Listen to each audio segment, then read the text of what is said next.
Hello everyone, myself Manjusha Satish Deshmukh. Welcome to सिद्ध commerce classes YouTube channel. आज मी तुम्हाला इकॉनॉमिक्सचा जो फर्स्ट लेसन आहे बेसिक कन्सेप्ट इन इकॉनॉमिक्स तो थोडंफार इंट्रोडक्शन एक्सप्लेन म्हणण्यापेक्षा इंट्रोडक्शन करते की आता तुम्ही 11th जस्ट ऍडमिशन घेतलेलं आहे. नवीन नवीन सब्जेक्ट्स आहेत सगळे. इकॉनॉमिक्स तुम्हाला 9th आणि 10th मध्ये झालेलं आहेच. आता कुठलंही कॉमर्स जे सब्जेक्ट्स आहेत त्याच्यात इकॉनॉमिक्स हा असतोच. हा एक कंपल्सरी सब्जेक्ट आहे. आता आज आपण त्याच्याबद्दल थोडं इन्फॉर्मेशन घेणार आहोत की इकॉनॉमिक्स ही जी आहे याची सुरुवात खरं तर भारतातच केली होती. अर्थशास्त्रज्ञ होऊन गेले. अर्थशास्त्रज्ञ म्हणण्यापेक्षा ते ग्रेट स्कॉलर होते चाणक्य किंवा कौटिल्य यांनी मौर्य पिरियडमध्ये अर्थशास्त्र या गोष्टीला सुरुवात केली. त्याच्यानंतर फॉरेन कंट्रीज मध्ये याच्यावर रिसर्च झाला आणि मग पूर्ण जगाला इकॉनॉमिक्स या विषयाची माहिती मिळाली आहे. सो पहिले आपण बघूया की म्हणजे आपण भारतीय आहोत, आपल्याला अर्थशास्त्र जे आहेत कौटिल्य त्यांच्याबद्दल माहितीच पाहिजे म्हणून मी त्यांच्यापासूनच सुरुवात करते. आता इकॉनॉमिक्स याचा मराठीत अर्थ आहे किंवा अर्थशास्त्र. अर्थ म्हणजे काय तर वेल्थ, जिकडे आम्ही शास्त्र म्हणजे सायन्स. सो जिकडे आपण वेल्थ आणि सायन्स हे म्हणजे इकॉनॉमिक्स आहे. की मग अर्थशास्त्रज्ञ जे होते कौटिल्य त्यांनी काही मेन पॉइंट्स सांगितले होते. तर पहिले मी ते सांगते की प्रत्येक गव्हर्नमेंट, वेदर ते स्टेट गव्हर्नमेंट असू दे किंवा सेंट्रल गव्हर्नमेंट असू दे, त्यांना की जे नॉर्मल पीपल आहेत म्हणजे जे सिटीजन्स आहेत त्या कंट्रीत राहणारे त्यांचं वेलफेअर ठेवायचं, त्यांच्यासाठी वेलफेअर पॉलिसीज बनवायच्या. ही क्रुशियल रोल आहे गव्हर्नमेंटचा. Focus on creation of wealth की कुठलाही पर्सन जो असतो इकॉनॉमिक्स एक नॉर्मल पर्सन तो काय बघत असतो की आपलं जे वेलफेअर आहे म्हणजे जी वेल्थ आहे ती आपण इम्प्रूव्ह कशी करायची, की तिच्यात भर कशी घालायची.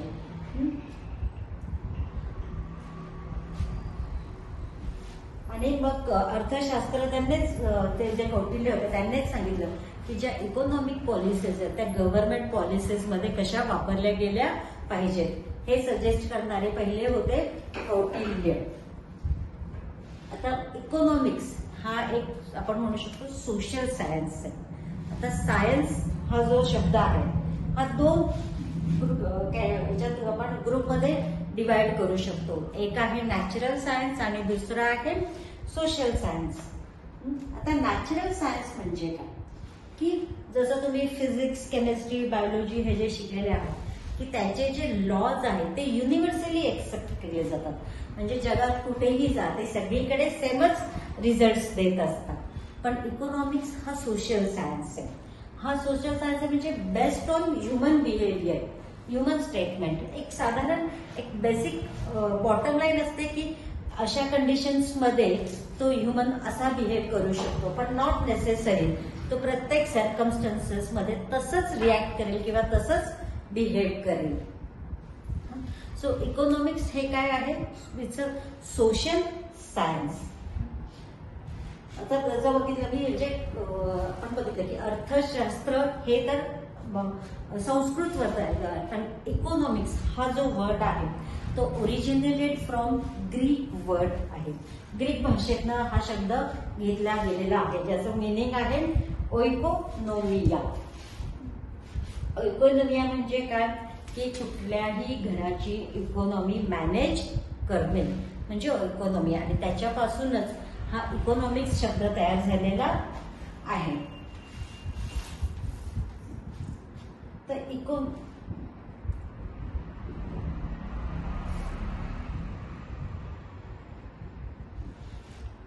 आता इकॉनॉमिक्स हे शब्दाचं तुम्हाला कळलं. इंट्रोडक्शन म्हणजे आपण बघितलेलं आहे की इकॉनॉमिक्स या शब्दाची उत्पत्ती कशी झालेली आहे किंवा कसा तयार झालेला आहे. आणि त्याच्या आधी मी तुम्हाला कौटिल्यबद्दल इन्फॉर्मेशन दिलेलीच आहे. आता meaning and branches of economics. Economics मध्ये स्टडी ऑफ वेलफेअर, आपण अर्थशास्त्रामध्ये वेलफेअरचा स्टडी करतोय. आता branches of economics.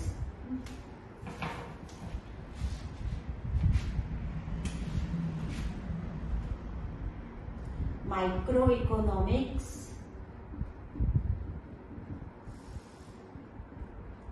And macro economics.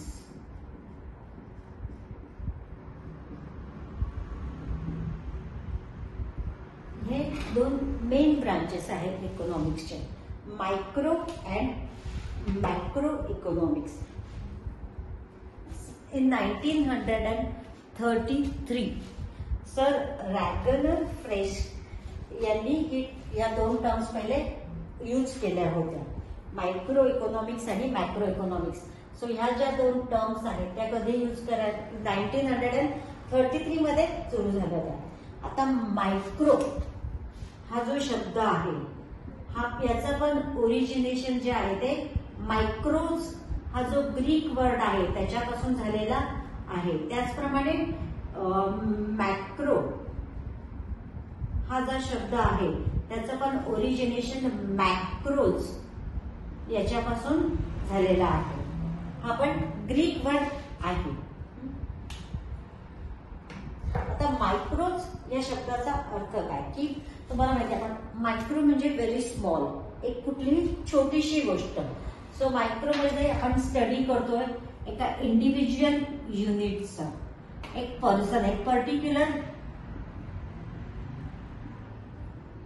In micro we study of individual unit. Individual unit म्हणजे की जसं एक फॉरेस्ट आहे, फॉरेस्ट मध्ये एक ट्री असतं म्हणजे एक इंडिव्हिज्युअल युनिट. मार्केट आहे, मार्केटमध्ये खूप प्रोड्युसर्स आहेत, खूप सप्लायर्स आहेत.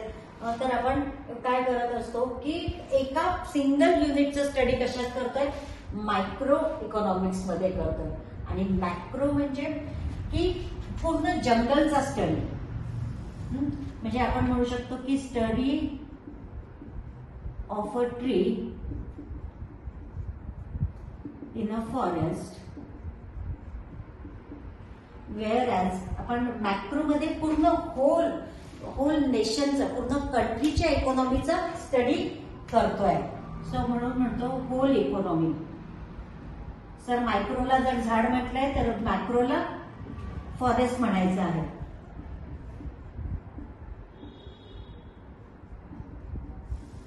म्हणजे स्टडी ऑफ फॉरेस्ट म्हणजे स्टडी ऑफ होल. त्याने एक्झाम्पल दिलेलं आहे, स्टडी ऑफ अ ट्री म्हणजे पूर्ण मार्केटमध्ये एका इंडिव्हिज्युअलचं स्टडी कशात केलं जातं, मायक्रो इकॉनॉमिक्स मध्ये. आणि पूर्ण नेशनचं इन्कम, पूर्ण नेशनचे जे काही प्रॉब्लेम्स आहेत त्याचा स्टडी आपण मॅक्रो इकॉनॉमिक्स मध्ये करत असतो. सो पहिला जो पार्ट आहे बेसिक कन्सेप्ट्स इन मायक्रो, याच्यातलाच आपण नेक्स्ट घेतो आहे मायक्रो मधले basic concepts. Basic concepts in micro economics. तर फर्स्ट आहे त्याच्यातलं वॉन्ट.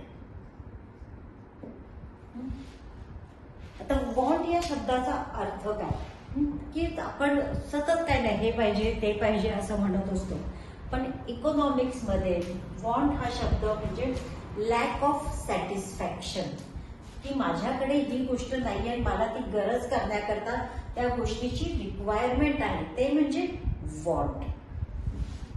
सो वॉन्ट्स कशा असतात, असं आहे का तुम्ही आज एक वस्तू घेतली तर तुम्हाला उद्या ते लागणार, उद्या काहीतरी वेगळं लागेल. म्हणजे वॉन्ट्स कशा असतात, अनलिमिटेड, नेव्हर एंडिंग आहेत. वॉन्ट्स कधीही आपण म्हणू शकतो फुलफिल होत नाही. की बिंग अ ह्युमन आपल्या ज्या वॉन्ट्स आहेत त्या अनलिमिटेड आहेत. आज एक वॉन्ट फुलफिल केली, ते सॅटिस्फॅक्शन जे असतं ते टेम्पररी असतं, परत एक नवीन वॉन्ट डिराईव्ह होत असते. म्हणजे पहिलं तर तुम्ही काय बघाल की वॉन्ट्स आर कशा आहेत, अनलिमिटेड आहेत. एक वॉन्ट आपली फुलफिल झाली की आपल्याला नवीन बॉन्ड अराईज होत असते की आणि ते बॉन्ड आहे ती एक झाली असं नाही, मल्टिप्लाय होत जातं.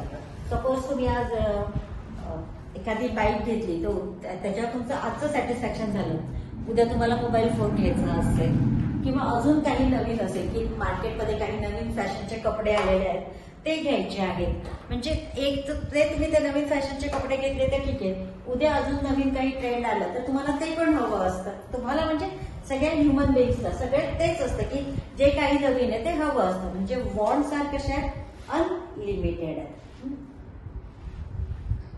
आता वॉन्ट सेकंड जर कॅरेक्टरिस्टिक्स बघितलं की वॉन्ट्स कशा आहेत, अ रिकरिंग इन नेचर, पुन्हा पुन्हा लागत असतं आपल्याला.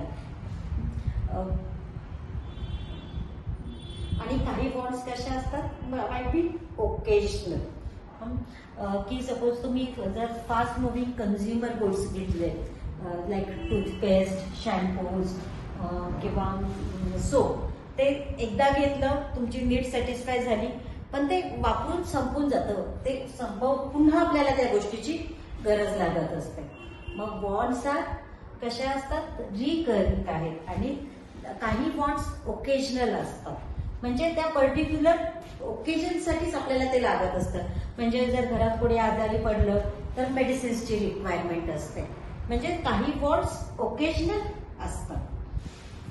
तर बॉन्ड्स ज्या आहेत त्या डिफर विथ एज. प्रत्येक एज जो आहे, एक लहान मुलगा जो घेतला 3-4 वर्षाचा आणि एक 80 वर्षाचा जो माणूस घेतला, तर दोघांना लागणाऱ्या ज्या वस्तू आहेत किंवा जे नीड्स आहेत ते डिफरंट आहेत. की एक 4 वर्षाच्या मुलाला तुम्ही टॉय दिलं तर तो खुश होईल, पण 80 वर्षाच्या आजोबांना तुम्ही टॉय दिलं तर चालणार नाही. त्यांच्या रिक्वायरमेंट्स काय असतील, त्यांना हेल्थ इश्यूज असतील, सो त्यांना काही आपण म्हणू शकतो वॉकिंग स्टिक किंवा जे त्यांना हेल्थ नीट ठेवायला लागते अशा वस्तूंची गरज असेल.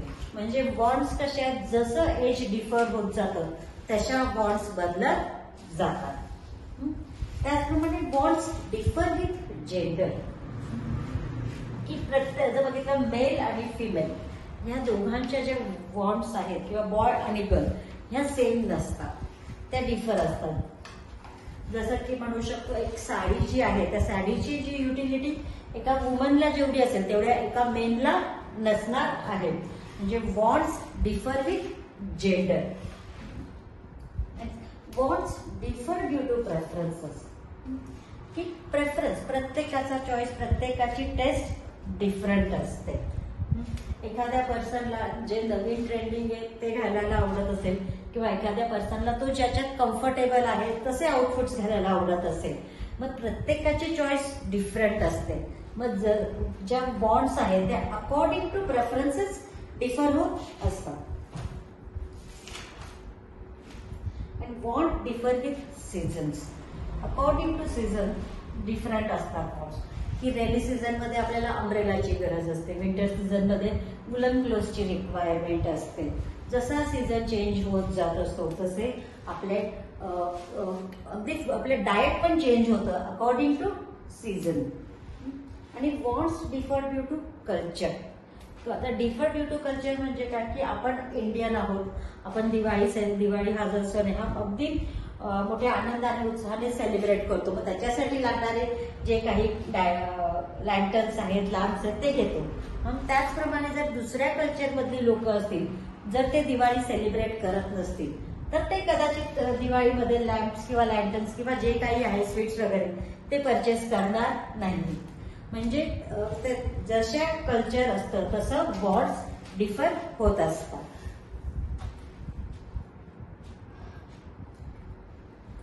नेक्स्ट आपण बघत आहोत classification of bonds. Classification of bonds आहेत. सो बॉन्ड्स ज्या आहेत त्या आपण क्लासिफाईड करू शकतो. Economic and non economic bonds आहेत.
बॉन्ड्स. इकॉनॉमिक बॉन्ड्स म्हणजे ज्या बॉन्ड्स आपण मनी यूज करून फुलफिल करू शकत असतो. की जर तुम्हाला काही फूड आयटम परचेस करायचे असतील किंवा मेडिसिन्स परचेस करायचे असतील तर तुम्हाला त्याच्यासाठी पेमेंट करावं लागणार आहे. ते आहे इकॉनॉमिक बॉन्ड्स. आणि नॉन इकॉनॉमिक बॉन्ड्स आपण लिव्हिंग थिंग आहोत, आपल्याला ब्रिदिंग म्हणजे आपण नेहमी ब्रिदिंग करत असतो, ऑक्सिजनची रिक्वायरमेंट असते, ती आपली वॉन्ट आहे पण आपल्याला त्याच्यासाठी पे करावं लागत नाही. मग आपण जे एअर, वॉटर किंवा सनशाईन जो यूज करतो आहे ते आपले वॉन्ट्स फुलफिल करतात पण त्याच्यासाठी आपल्याला कुठलंही पेमेंट करावं लागत नाहीये. तर ते काय झाले आपले non economic wants. Next is individual want. की इंडिव्हिज्युअल वॉन्ट्स म्हणजे जे पर्सनल लेवलला सॅटिस्फाय केले जातात. की एक डॉक्टर आहे, डॉक्टरला जेवढं स्टेथोस्कोपची रिक्वायरमेंट आहे, स्टेथोस्कोपची वॉन्ट आहे, तेवढं आपण जे कॉमर्स शिकणारे आहोत त्यांना आपल्याला स्टेथोस्कोपची काही गरज नाही आहे. जसे जज आहे, जजला त्याच्यासाठी कोर्टची गरज आहे. तसं एखाद्या नॉर्मल पर्सनला त्या वस्तूची तेवढी रिक्वायरमेंट नाहीये. So individual bond and collective bonds. Collective bonds म्हणजे सोशली बॉन्ड्स येतात. की जसं आपल्याला कुठे ट्रॅव्हल करायचं असेल तर आपल्याला काय म्हणू शकतो ट्रान्सपोर्टेशनची गरज असते. जसं की एरोप्लेन, बस, हे काय झालं, हे पूर्ण सोसायटीची रिक्वायरमेंट आहे, पूर्ण ग्रुपला हवी असते. म्हणून हे काय आहे कलेक्टिव्ह बॉन्ड्स आहेत. आणि काही बॉन्ड्स अशा असतात जे आपण नेसेसिटीज, कम्फर्ट्स किंवा लक्झरीज मध्ये क्लासिफाय करू शकत असतो. नेसेसिटीज म्हणजे आपण आता शिकलो की ह्युमनला काय काय लागतं, बेसिक गोष्टी, फूड लागतं, क्लोथिंग लागत असतं, शेल्टर लागत असतं आणि हेल्थ पण लागत असतं आणि एज्युकेशन पण आहे. या बेसिक म्हणजे नेसेसिटीज मध्ये येतात. कम्फर्ट्स जे माझं लाईफ कम्फर्टेबल करतील, लाईक मला सॉफ्ट गादी पाहिजे, और those make life comfortable, washing machine, mixer, pressure cooker हे येतात. Luxuries are those which are made for pleasure. की लक्झरीज म्हणजे काय की जे आपल्याला प्लेजरसाठी माझ्या आनंद, जसं की वॉशिंग मशीन आहे, डिश वॉशर आहे, मायक्रोवेव्ह आहे, जे माझा जास्ती लक्झरी, माझं लाईफ अजून आरामदायी करतील, ते आहेत लक्झरीज. ओके, आज आपण थांबूया. आता नेक्स्ट लेक्चरमध्ये आपण जो नेक्स्ट पार्ट आहे तो बघणार आहोत. Thank you for viewing my channel. आणि असंच आमच्या चॅनलला शेअर, सबस्क्राईब आणि लाईक करा.